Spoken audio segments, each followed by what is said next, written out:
Hey guys, तो स्वागत है आपका कैप्टन B2 के चैनल में, जहां आज की इस वीडियो में हम लोग बात करने वाले हैं आयरन मैन के आर्मर के हर एक डिटेल के बारे में। इनफैक्ट उन डिटेल्स के भी बारे में जिसे मूवी के अंदर दिखाया नहीं गया या फिर कहीं दिखाने का मौका नहीं मिला, जैसे कि मार्क 7 जो कि अपने डेवलपिंग फेज में होते हुए भी न्यूयॉर्क बैटल में बहुत काम आया था। एंड आयरन मैन 3 में उसे कंप्लीट करके दिखाया तो क्या, लेकिन सिर्फ कुछ सेकेंड के लिए। लेकिन क्या आपको मालूम था कि उसके हाथों में एक माइन रिमूवर वाला फीचर था, जिसके मदद से वो दूर से ही किसी भी माइन या बॉम्ब को डिसेबल या हैंडल कर सकते थे। बट इस चीज को मूवी में दिखाने का मौका नहीं मिला। आज की वीडियो में हम बात करने वाले हैं आयरन मैन के हर उस सूट को लेकर जिसे टोनी ने बनाया एंड पहना, सिवाय मार्क 50, मार्क 85, क्योंकि इनके ऊपर ऑलरेडी डेडिकेटेड वीडियोस आपको मेरे चैनल पे मिल जाएंगे। प्लस आयरन मैन 3 में हाउस पार्टी प्रोटोकॉल के अंदर जितने भी सूट्स थे, उसके अलावा हल्क बस्टर आर्मर के दोनों वर्जन एंड रेस्क्यू आर्मर के ऊपर वीडियो आने वाली है। तो उन सब को हटाकर जितने भी सूट आप लोगों ने स्क्रीन में देखे हैं, उन सब के बारे में मैं आपको आज के इस वीडियो में डिटेल में बताने वाला हूं। इस टॉपिक पर ऑलरेडी बहुत सारे वीडियोस हैं, बट अगर आपको इस वीडियो से कोई भी नया डिटेल पता चले तो इस वीडियो को अपने दोस्तों के साथ शेयर करना ना भूले, ताकि ज्यादा से ज्यादा आयरन मैन फैंस तक ये पहुंचे। तो शुरुआत करते हैं मार्क 1 से, जिसे टोनी ने गुफा में बनाया था, जिसमें फ्लेम थ्रोअर था, जिसके गैस कंटेनर आप उसके पीठ में देख सकते हैं। इसके अलावा ये एक लौता ऐसा सूट था जिसमें फ्लेम थ्रोअर था। इसके जो जेट बूट्स थे वो मिसाइल्स को यूज करके बनाए गए थे, जिसके वजह से ये भी मिसाइल्स ही की तरह वन टाइम यूज था, जो कि काफी था टोनी को वहां से भगाने के लिए। इसमें मैनुअली ऑपरेट करने लायक एक मिसाइल थी। एंड जहां तक मूवी देखने से पता चला है कि अगर इस सूट के ब्लाइंड स्पॉट पे ना मारा जाए तो ये 5.56 mm एंड 7.62 mm कैलिबर के बुलेट्स को सह सकती है, बट उससे ज्यादा कैलिबर वाले ये बर्दाश्त नहीं कर सकती।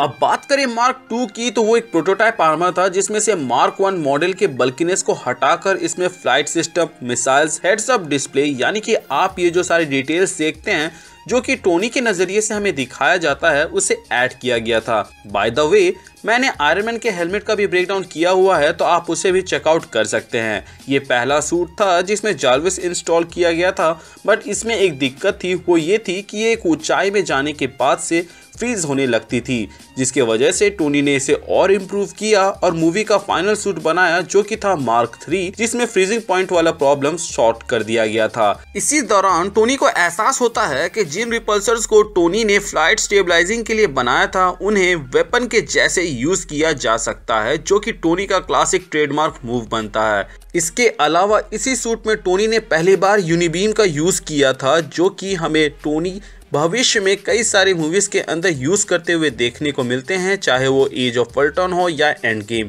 प्लस ये पहला सूट था जो कि टोनी के classic red and gold colour pattern को फॉलो करता था। इसके बूट्स में प्रोपल्शन लगे हुए थे, जिससे वो सुपरसोनिक स्पीड को अचीव कर सकते थे, जो कि हमें मूवी के अंदर भी दिखाया गया था, जहां आयरन मैन के मूवी के इस सीन में वो स्पीड अप करते हैं। आप इस तरह के क्लाउड्स यहाँ पे फॉर्म होते हुए देख सकते हैं। प्लस स्क्रीन में भी डिस्प्ले हो रहा होता है कि वो कितने स्पीड से जा रहे होते हैं। इसके अलावा हम यहाँ पर उन्हें फ्लेयर्स छोड़ते हुए देखते हैं, जो कि बेसिकली हीट डिटेक्टिंग मिसाइल्स को कंफ्यूज एंड नाकाम करने के लिए था। हालांकि इन फ्लेयर्स को अगर किसी के सामने यूज किया जाए तो ये बुलेट्स की तरह भी काम कर सकते हैं और साथ ही बर्न्स भी दे सकते हैं। इसके अलावा इसके शोल्डर्स में 6 बैरल मिनी गन्स थे एंड हाथों में मिनी मिसाइल्स थे।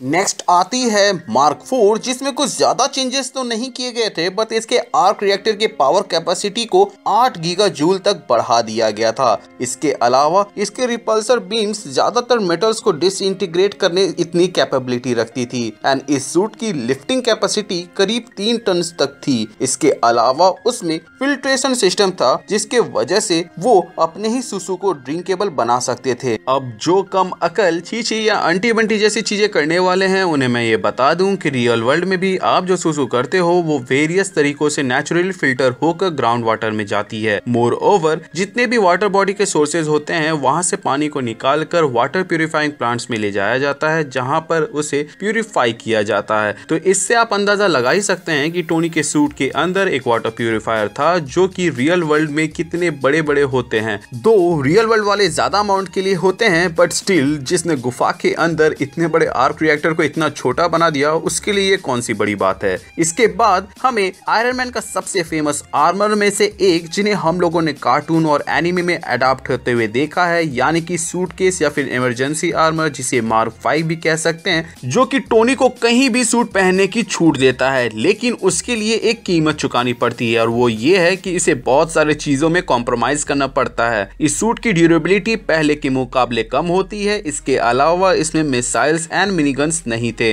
वेपन्स के नाम पे सिर्फ रिपल्सर और यूनिबीम ही थे। अब आती है मार्क 6, पहला आर्मर था जिसके आउटर आर्क रिएक्टर ट्रायंगुलर था। इसके अलावा नए एलिमेंट के मदद से बनाया गया, जो कि आप कह सकते हो कि एलियन एलिमेंट था, जिसे टोनी ने अर्थ पे सिंथेसाइज किया। क्योंकि इस एलिमेंट को बनाने के प्रोसेस के दौरान हम देखते हैं कि टोनी अपने डैड यानी कि हॉवर्ड स्टार के नोट्स देखते हैं, जिसमें आप देख सकते हैं कि उनके टेसरैक्ट को लेकर रिसर्च को देख रहे होते हैं। प्लस उन्हीं के मॉडल पर काम करके ही उन्होंने उसे बनाया हुआ होता है। तो हम अज्यूम कर सकते हैं कि ये शायद तक वो एलिमेंट हो जो कि स्पेस स्टोन को होल्ड करके रखा हुआ था। इसीलिए तो जब एवेंजर्स मूवी में लोकी अपने सेप्टर को टोनी के चेस्ट के ऊपर रखते हैं तो उस पे माइंड स्टोन का असर नहीं होता है, जैसे हॉकाई के ऊपर हुआ था। मार्क 6 में अपग्रेडेड आर्क रिएक्टर ही नहीं बल्कि पुराने आर्मर्स के मुकाबले ज्यादा super human strength and durability थी। एंड इस चीज का अंदाजा आप यहाँ से लगा सकते हैं कि उनके पंचेस से ही हैमर्स के रोबोट्स टूट जा रहे थे। इसके अलावा दोनों हाथों में एक एक मिसाइल्स थी। डेटोनेटिंग चिप्स लगे हुए थे दोनों हाथों के गॉन्टलेट में, जो कि दुश्मन के बॉडी में लगते ही डेटोनेट होना शुरू हो जाते हैं और उसके बाद से ब्लास्ट करते हैं। शोल्डर्स में मिनी गन्स के अलावा मिसाइल्स भी लगे हुए थे। एंड ये पहला सूट था जो कि अंडर वाटर में भी काम करता,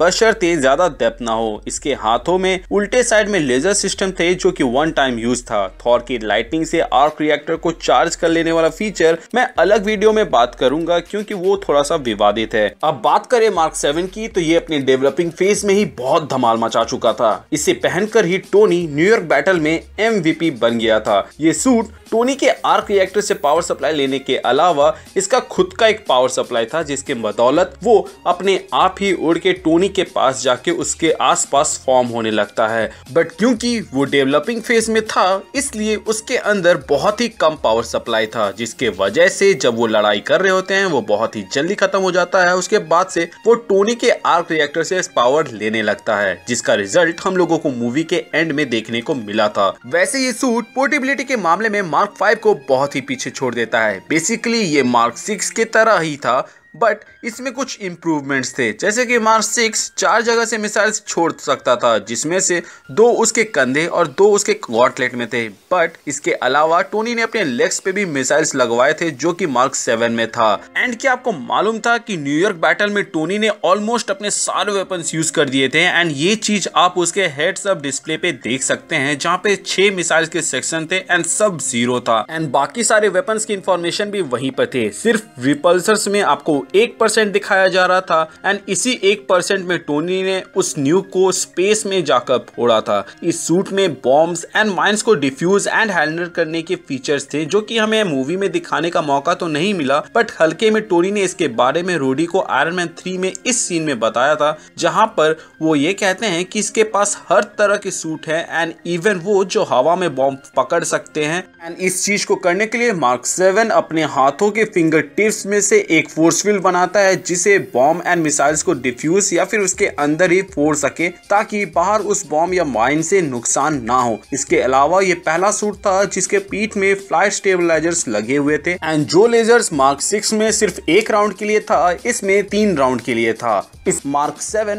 मेडिकल चेकअप भी कर सकता था। एंड ये चीज हम लोगों ने आयरन मैन 3 के इस सीन में देखा था, जहां कुछ सेकंड के अंदर ही टोनी ने अपना CT स्कैन और MRI स्कैन इस मार्क 7 के अंदर कर लिया था, जिसके बाद से जार्विस ने ये कंक्लूजन निकाला था कि उनको एंजाइटी अटैक आया है। इसके अलावा इसमें बैटल मोड भी था, जो कि टोनी तब ऑन करता है जब वो वॉर मोड को देख लेता है और कहता है स्वाइप राइट। तो आप बैटल मोड वाला मोड भी यहाँ पे स्क्रीन पे देख सकते हैं। सो गाइस, जैसा कि आप लोग देख सकते हैं कि ये वीडियो ऑलमोस्ट 10 मिनट तक रन चुकी है, लेकिन इसके बाद भले ही सिर्फ 4 आर्मर के बारे में मुझे बताना था, लेकिन उन 4 आर्मर को भी एक्सप्लेन करने में 10 मिनट लग जा रहे थे। तो मैंने सोचा क्यों ना इस वीडियो को 2 पार्ट में बांट दूं, और ये रहा आपका पहला पार्ट, और दूसरा पार्ट बहुत जल्द ही इसी चैनल पे आने वाला है।